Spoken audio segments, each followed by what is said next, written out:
the 12th of August, and I am cleaning again. Miss Betsy's grandkids are in town this morning, so I knew we probably would not go yard sailing today. So I am cleaning. I am working my way down the hallway, which wouldn't seem like it needs a lot of cleaning, except you can see my little impromptu art gallery here. This is all thrift store and flea market finds. And they're like, a lot of them are pieces of needlework, like you can see up here, this little needlework dog, or there's a doily down here. A lot of them are original oil paintings that I have picked up at auctions, okay, or there's a watercolor over here that I got at a flea market. These are oil paintings that I got at an auction where they didn't sell, so the place was just giving them away to anybody that wanted them, and I thought they were pretty, so I got both of these oil paintings. This is an oil painting that I bought at an auction that I went to, where there was a man who had been a clock repairman, a clock and watch repairman and maker, and he had gone blind over the years, and his house was full of clocks. The walls were covered with clocks, and then he also did some oil painting. So this, and that light actually, as far as I know, it fell off the other day. It may have broken, but that light still works on the oil painting to shine a light on it. And some of them are just weird old botanical and Audubon style prints that people have framed. Just quirky art that I have found at different places, you know, over time. It's a piece of cross stitch that I found at a sale for 50 cents. You know, so got to dust all of that off, and then I have a hutch here, or it's a kind of a pie safe. It's sort of a pie safe. I have a couple of handmade baskets, and the neat thing about the baskets is this gentleman right here made both of these baskets. These are signed baskets by John Hampton, Pelser, Arkansas. You can see there. He owned the White Oak Trading Post and made these baskets out of oak splits. And he had that trading post for many years with his wife. He has passed away now. But this was a print that someone did where they did an interview with him and wrote about his basket making. And I found this and this basket at the thrift store on the same day. I have several of his baskets. I never got to buy one from him directly, unfortunately, but I have several of his baskets that I have found at flea markets and at thrift stores and stuff. So this is Mr. John Hampton. He was really well known around here for his baskets. But in this hutch is part of my collection. I enjoy tea sets, okay? And cheese mice. I love cheese mice, okay? These are like 1970s things that you would put Parmesan cheese in and shake them out. So I love a cheese mouse. So I have tea set in here, and then, which I got at an estate sale.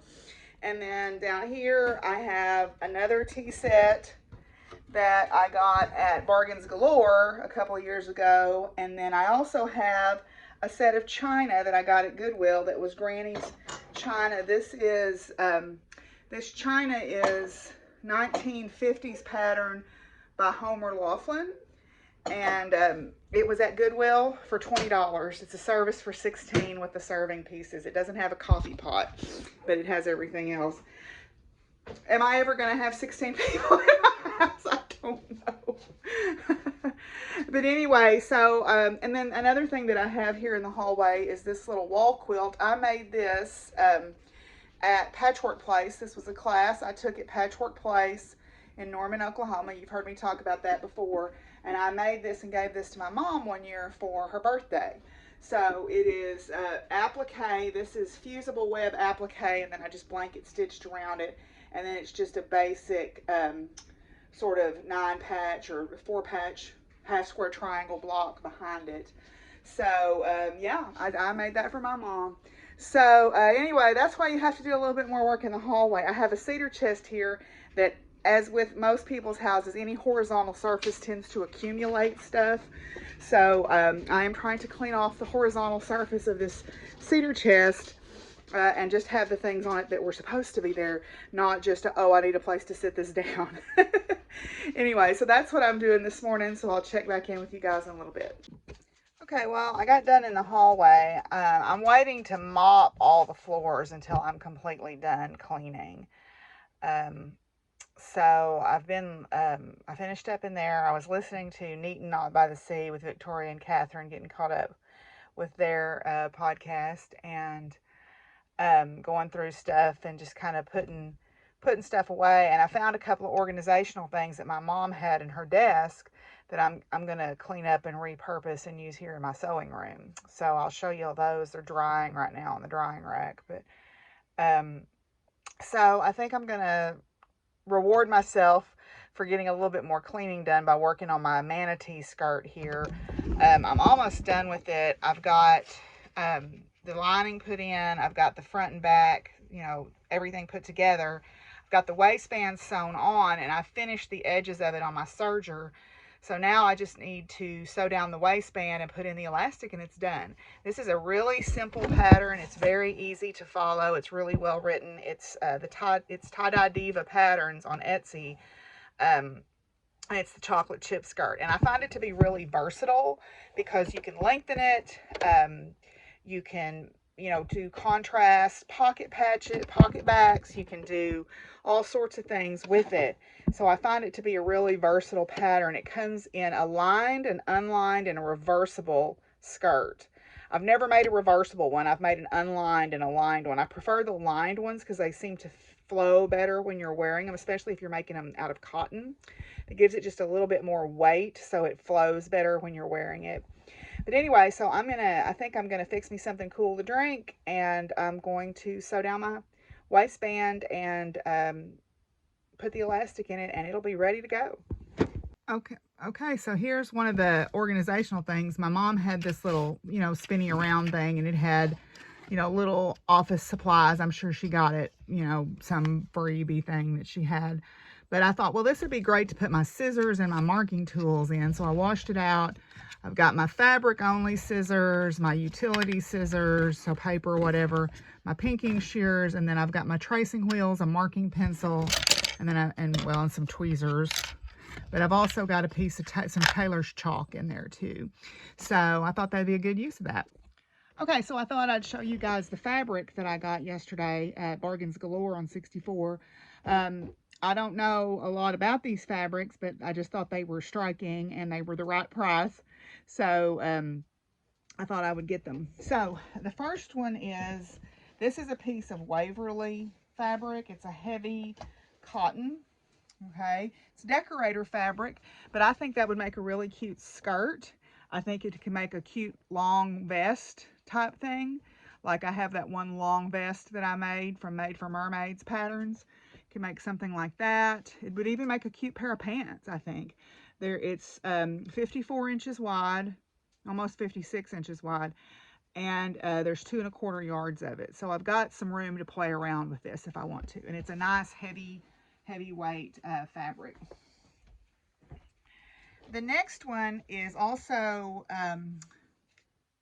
a Waverly, but it's not complete. People have cut stuff out of it, but it's a Dragonfly Print, and I think this is going to make really cute pockets, like patch pockets on a pair of overalls or on a pinafore or on a skirt or just anything. I think it'd be super cute for that because I can't cut a skirt out of it. The way they cut it, they just kind of hacked it up, and so they didn't preserve the fabric very well, but there is enough here to do, you know, patch pockets or something with, and it was $1/4.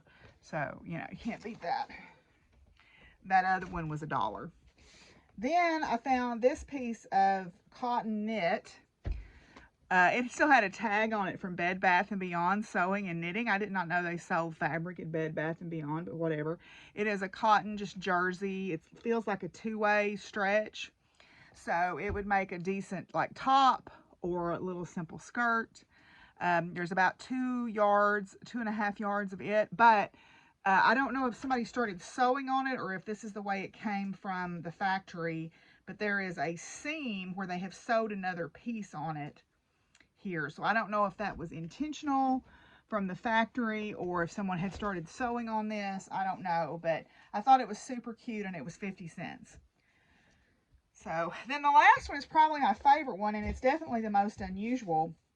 This is a piece of, you know, stretch knit fabric, but look at those interesting designs on it. It kind of reminds me of tarot cards in a way, or like Arthurian legend stuff. There's 2.5 yards of it, and it's 60 inches wide. So there's a lot that I could do with this. I'm thinking a really cute long-sleeved swing top would be cute, or a wraparound top, although I'm not so good at making those yet, so I maybe don't want to use it for that. But anyway, I thought it was super neat looking. It reminds me of, like I said, Arthurian legends like Guinevere and Lancelot and Arthur and all that stuff. So anyway, I thought that was really cool, and it was $1.50. So yay. So yeah, so that is my bargains galore finds from yesterday. I don't think we'll probably go today because I know that Miss Betsy's grandkids probably weren't going to leave till after lunchtime, and honestly, by the time the afternoon gets around here, it's so hot and muggy, it's not worth getting out there. So yeah, but maybe we'll go again tomorrow. Who knows? Well, Miss Betsy just called and we're headed out. she's gonna go, so I'm going to. Anyway, we're hoping that there'll be a few more people with stuff out today since it's Friday. So we'll just see. We'll see what we find. Hopefully, I'm looking for all the craft supplies, and I'm looking for a bookcase or a bookshelf. I found one yesterday, but it was kind of flimsy, and I was afraid if I put too many books in it, it would just fall apart. So I'm headed down to meet her now, and we're gonna go see what we can get into. Okay, so we're out. But we're headed back. We've been to Menifee and come back, and we were looking for this house that we both agree exists. Yes, we both agree it exists, because I bought a weird looking bowl, and Miss Betsy ran into people she didn't want to talk to at it the last time we went to Bargains Galore. So we're driving along, and we know it had to be between Morrilton and Menifee. We can't find it. We both agree on what it looks like. We both agree on its approximate location. And we have proof that it exists because I have the really weird bowl. We can't find it. It's on 64. It's on 64. It's a white house with a carport on the east side. And I bought a tea set and a really weird bowl. And I think you bought something, but I can't remember what. But I do remember that you ran into people that you were like, I don't want to talk to them. Oh, wow. Willie is very mad that I've got him shut out of here, but he'll survive. So I thought I would show you a couple of the treasures that I found today. First of all, we went to Miss Bennett's house, which is Miss Betsy she was Miss Betsy's piano and deportment teacher. I guess like charm school stuff when she was a little girl, I don't know. But there were a couple of really nice 100% cashmere sweaters. And they were $4 a piece. So they're turtleneck sweaters. They're lightweight, but turtleneck sweaters, and they'll look great with a skirt this fall. So those were $4 a piece. Then I found this really cool, funky scarf that's got birds on it. It's got like a cockatoo and looks like some kind of a parrot, an owl, and a peacock on it. This was 50 cents. I found this deck of oracle cards. This is the angel daily guidance from your angels oracle cards. One of them is missing. I figured out which one it is. There is one missing. It's about look to service, or look toward doing service. So if I can find a picture of it, I may print it out on cardstock and put it in here. But I went through the deck 3 times, although they are pretty bad to stick together. I think because the picture of it had a girl riding a unicorn, somebody probably got this deck and took that one out to like hang up as a picture or something. But it was 50 cents, so I thought it was pretty cool. Okay, then... Okay, I did not need 3 bear purses that say I love the Great Smoky Mountains, but they're brand new and they were 50 cents a piece. So guess what? I'm going to give 2 of these away on the podcast.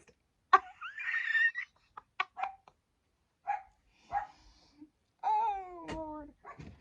I also got this funky green bowl at Miss Bennett's house. It's got pine cones or berries. I think it's berries. Berries and leaves on it. Now, I need some help, y'all. I found this plate, and clearly there's a story here. I don't know what it is. It's a little hobby horse, but if you look, if you look at the pictures around the outside, this man apparently is being mean to him, and then he's on a tightrope at the circus, and then he's whinnying, and then he's crossing a river, and then he's got like a burden on his back, and then he's crying. Does anybody know what story this is?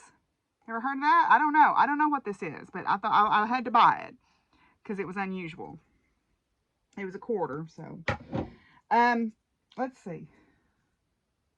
What else did I get that was kind of quirky? Oh, Keep Arkansas Beautiful came out with a book called Otto the Otter and the Great Arkansas Mystery. It was $1, you know, so why not? Then I got some other books. I found these. These are some old home economics circulars from the Extension Office, University of Arkansas Division of Agriculture Extension Office. And these were published in, let's see if there's a publication date on them.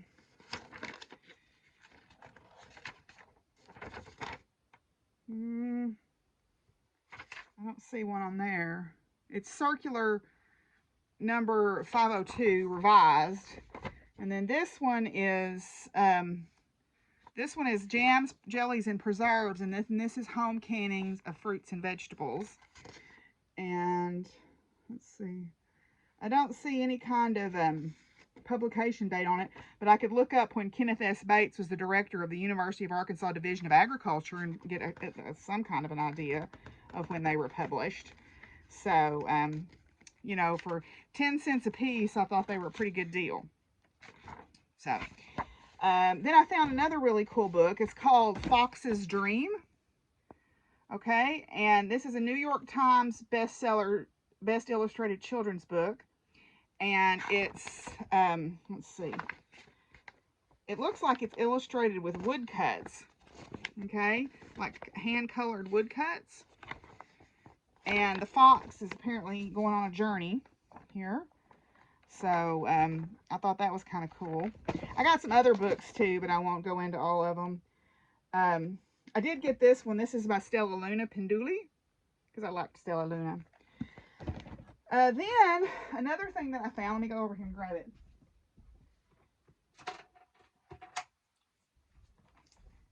I found these 2 little pieces of quilling. Quilling is where you take tiny little strips of paper and you roll them to make those snowflake designs around the outside of that. And these are dated November 1974 by Jean S. McQuillan, Chillicothe, Missouri. Okay, it's got the little tags on the back. Now, I did mess this one up. They had a price tag on that one. When I pulled it off, it tore that. But these are like super cute little pieces of quilling. I'm going to hang those up in my bedroom, I think, because I'll match my trim in there. Let's see what else. Oh, good old Reader's Digest, The Joys of Nature book. And I got this because there's some great, it's a science book, right? And there's great pictures and stuff in here. So I had to get that. So I got some other stuff too, but those are sort of the highlights of what I got today. We are going to go tomorrow. We're going to go west tomorrow and look around. Miss Betsy at Miss Bennett's house got a pie stand where it's a tiered thing that holds 3 pie plates, and when you're not using it, it folds flat. I saw it, and I grabbed it before anybody else could get it. I said, Miss Betsy, look at this. And she's like, oh, I want that. So, but anyway, so me and my bear purses are going to go look through some other stuff that we got, and I'll check back in with y'all in a little bit. Okay, I'm going to do my cards, and then I'm going to probably call it a day. I still need to go do chores and everything. But I want to try to finish sewing up my manatee skirt tonight too, if I can. So tonight's card from the Believe in Your Own Magic deck is Garden. And Garden says something lovely will grow from this. Either we sit around and dwell on our pain, or we learn how to grow something lovely out of it. Ready or not, it's time for the next chapter of your life. Do the thing you feel you most need to do in order to aid your healing. Even if it feels selfish, sometimes it needs to be a little selfish in order for it to work in the long run. Worry about focusing on you for now. I think that reminds me of the book Burnout, about being a human giver instead of a human being. Yeah, focus on you for now. And I think that a lot of us could use that piece of advice. Okay, so then in the Power of Flowers deck, tonight's card is Iris. Okay. Often found growing wild on the edge of a pond or stream, the iris is a perennial herb with long, narrow, sword-shaped leaves and rhizomes. The beardless iris, represented in the card, flourishes if constantly covered with water in the early spring. Iris is extraordinarily beautiful and serves as a rainbow bridge between temporal and spiritual worlds, reminding us of our infinite creativity and divine origins. Offering the expression of its ever-flowing form, it nourishes the human soul, unblocks old patterns of self-limitation, inspires one to the heights of beauty and grace, and restores the path of art and creativity. So the archetype is Iris, the rainbow goddess from Greek mythology. She was the messenger of Hera, who traveled freely between the lower realms and the realms of the gods. Ultimately, her inspiration served the feminine, balancing the heart and head through an understanding of emotions and suffering. Out of this well of feeling and understanding arose the rainbow, symbolizing the multidimensional qualities of the human consciousness. So yet another story about rainbows. No group has the corner on the market of the rainbow in their pantheon stories. Just saying. Oh, and look, I'm wearing my rainbow glasses. There we go. The healing journey of the iris offers you a deeper vision of your flowering, intuitive, and feeling self, a vision in which you may encounter the many hues of your emotional spectrum. The root of your being, like the golden bulbs of the iris, will produce the wondrous color of your potential, much like the golden chalices produce the elixir of love. And the blessing is, Queen of Rainbow, Iris bright, pour forth your creative rays of light. As we dance, as we sing, we rejoice in the waters of your eternal spring. So I think that's a good reminder that I know a lot of people get really strident about the pride movement using the rainbow and saying, oh, they're taking the rainbow away from us. The rainbow doesn't belong to anybody. The rainbow is the rainbow is the rainbow. So your cultural learning has a story about rainbows. Every cultural learning has a story about rainbows, and everyone is allowed to use it. So anyway, that's my soapbox for the moment. So I think I'm going to call it a night here and go ahead and do my chores after I journal my cards. And I will see you guys tomorrow. Bye-bye.